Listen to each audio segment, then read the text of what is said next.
ตัวไหนเฮียlấy là của cái nằm mét cả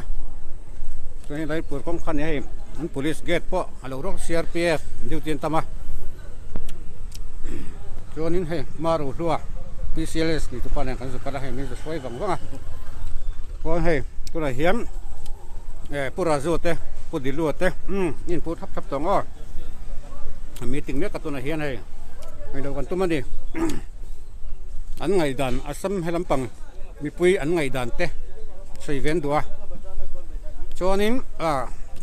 sarkar hiam kan board dar hi siam fel se ke cho nên Assam mi pui le Mizoram mi pui te in ngai taking ama kan sum don nang te khatiang khan iom trang lengu nang ni point ron kalanga kini po nge ni atua chokorong kal ve bokang an te ni an ni ho hi helai leader nia ka thang soi tu an ni heng ho hi ki hian zalen takin wan chu kan su kom thea anin taka chonin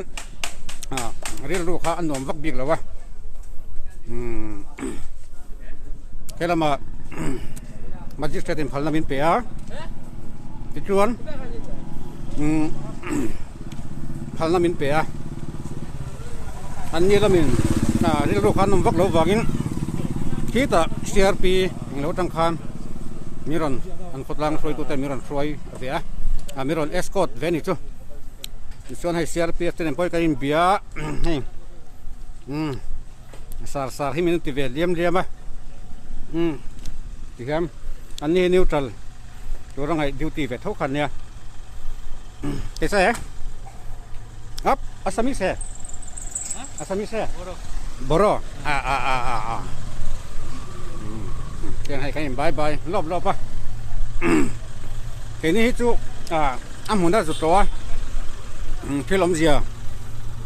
rồi chiếc mấy con nè rồi nó xemตัวพวกนี้แล้วว่าsarkar inตัวrằng chọn anh mà đi anh đủ đàn ten lâu thấy về in rem tlang takin mà sẽ cần boundary hi xem fel dewi la cần lột trên về ram về tur te chị te sia hin cái point kami mal ngai dan ka fil ve boundary kan lo siam ma en tiang na Mizorina helam pang raman lo nei te po Mizoram ni ti palom thea tiang thil thong sang kan sei